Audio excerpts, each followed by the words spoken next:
नमस्कार, स्वागत है आपका आनंद समाचार में और मैं हूं आपके साथ विशाखा चौधरी। शुरुआत करते हैं आज की हेडलाइन से।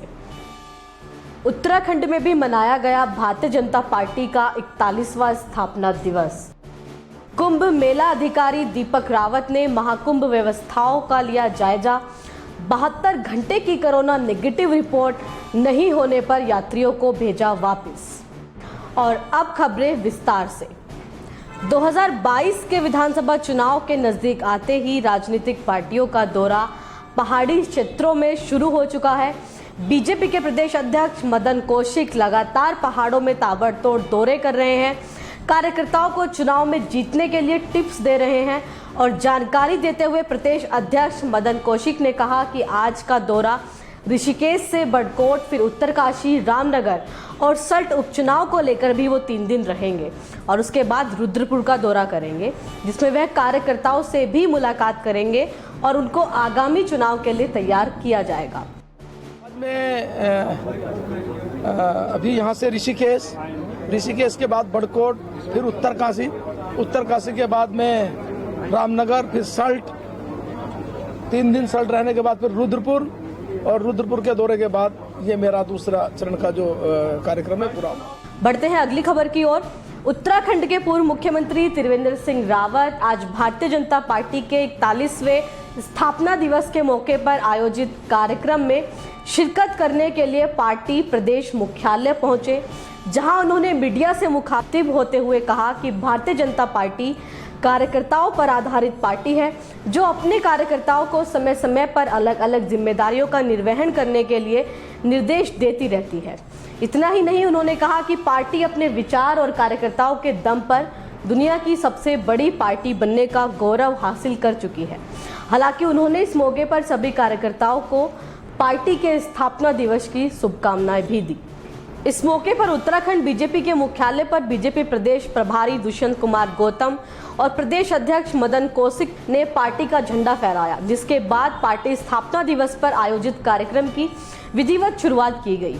प्रदेश के मुख्यमंत्री तीरथ सिंह रावत और पूर्व मुख्यमंत्री त्रिवेंद्र सिंह रावत समेत कई विधायक और पार्टी पदाधिकारियों के अलावा कार्यकर्ताओं ने पार्टी के स्थापना दिवस के मौके पर आयोजित कार्यक्रम में शिरकत की।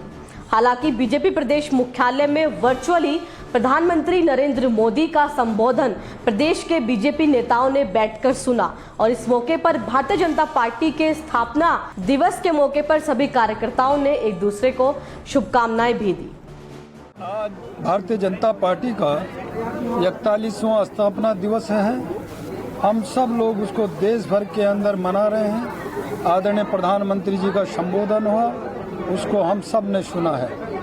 आज देश निरंतर आगे बढ़ रहा है और मैं कह सकता हूं कि जब स्थापना हुई तो बम्बई के अंदर पहले अधिवेशन में राष्ट्रीय अध्यक्ष अटल बिहारी वाजपेयी जी बने और उन्होंने कहा था, अंधेरा छंटेगा, सूरज उगेगा, कमल खिलेगा। आज पूरे घर घर में कमल खिला है। भारतीय जनता पार्टी के 18 करोड़ कार्यकर्ताओं का और आदरणीय नरेंद्र मोदी जी के द्वारा जो योजनाएं बनाई गई हैं, जितने भी देश के लाभार्थी हैं उन तक जो पहुंची है, उनका हम कोटि कोटि नमन करते हैं कि भारतीय जनता पार्टी ने अपने कार्यकाल के अंदर एक आयाम निर्धारित किया, एक नैतिक मूल्य निर्धारित किए हैं। अपने 41 साल के इस जीवन के अंदर और पूर्व के जनसंघ के काल के अंदर हम जिन नैतिक मूल्यों को लेकर चले थे, आज भी उन पर निर्धारित है। और आज आपने देखा होगा देश और विदेश के अंदर हम एक नए ऊंचाइयों को छू रहे हैं। आज यहाँ प्रदेश कार्यालय पर हम लोगों ने भी पार्टी का स्थापना दिवस बड़े धूमधाम से मनाया है। हमारी पार्टी राजनीतिक दल के रूप में दुनिया की सबसे बड़ी पार्टी है और केवल बड़ी पार्टी नहीं, अपितु आज भारतीय जनता पार्टी एक ऐसे दल के रूप में भारत के सरकार के रूप में विभिन्न राज्यों में एक जनहित में काम कर रही है। बढ़ते हैं अगली खबर की ओर। उत्तराखंड की सल्ट विधानसभा उपचुनाव को लेकर अब राजनीति खुलकर सामने आने लगी है, जहां बीजेपी से महेश सिंह जीना चुनाव लड़ रहे हैं तो वहीं कांग्रेस से गंगा पंचोली चुनाव लड़ रही हैं। और कांग्रेस के प्रवक्ता आरपी रतूड़ी ने बीजेपी सरकार पर आरोप लगाते हुए कहा है कि बीजेपी सरकार सल्ट उपचुनाव में सरकारी तंत्र का उपयोग कर रही है। साथ ही उन्होंने कहा कि बीजेपी जितना मर्जी सरकार का दुरुपयोग कर ले, लेकिन आज आलम यह है कि सरकार जितना भी तंत्र है, शासन प्रशासन सल्ट चुनाव में लगा हुआ है, लेकिन जनता सब जानती है और जनता मन बना चुकी है कि इस बार सल्ट उपचुनाव में कांग्रेस प्रत्याशी ही जीत कर आएगी। भारतीय जनता पार्टी सत्ता का जितना मर्जी दुरुपयोग कर ले, आज पूरी सरकार, पूरी व्यवस्था, शासन प्रशासन सल्ट में जुटा हुआ है, लेकिन जनता मन बना चुकी है। जनता 4 साल की प्रदेश की त्रासदी को देख रही है, 6 साल केंद्र की त्रासदी को देख चुकी है। जनता महंगाई और बेरोजगारी को समझ चुकी है। जनता भारतीय जनता पार्टी की नीति और नीयत समझ चुकी है। तो उत्तराखंड की सल्ट की जनता बहुत बुद्धिजीवी है और वो सबक सिखाएगी भारतीय जनता पार्टी को। सल्ट कांग्रेस की निश्चित तौर पर गंगा पचोली चुनाव जीतेगी। हरिद्वार में महाकुंभ के आयोजन के लिए नॉर्सन बॉर्डर पर व्यवस्थाओं का जायजा लेने के लिए कुंभ मेला अधिकारी दीपक रावत ने अधिकारियों को निर्देश दिए। वहीं कुंभ मेला अधिकारी ने दूसरे राज्य से आ रहे यात्रियों से बातचीत भी की। साथ ही कुंभ मेला अधिकारी दीपक रावत ने बाहरी राज्यों के उन यात्रियों को वापस भेज दिया जिनके पास 72 घंटे तक की कोरोना की नेगेटिव रिपोर्ट नहीं थी।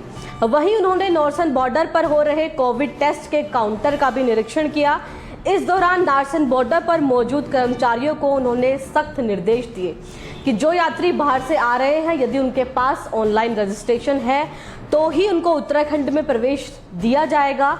इस दौरान साथ ही कुंभ के एसएसपी जन्मजय खंडूडी भी उपस्थित रहे। उन्होंने बताया कि कुंभ के लिए नॉर्सन बॉर्डर पर सीमा पर सशस्त्र बल और पीआरडी, उत्तराखंड पुलिस समेत होमगार्ड के जवान भी तैनात किए गए हैं। देखिए, बेसिकली जो सुरक्षा व्यवस्था है उसको हमने अमली जामा पहना रखा है और काफ़ी लोगों की ड्यूटीज़ जो हमारे पास पैरामिलिट्री फोर्सेस भी हैं, इसके अलावा एनएसजी है, इसके अलावा हमारे लोकल पुलिस और पीएसी का कंपोनेंट है, तो पर्याप्त पुलिस बल है और उनको असिस्ट करने के लिए होमगार्ड और पीआरडी की ड्यूटीज़ भी लगाई गई हैं।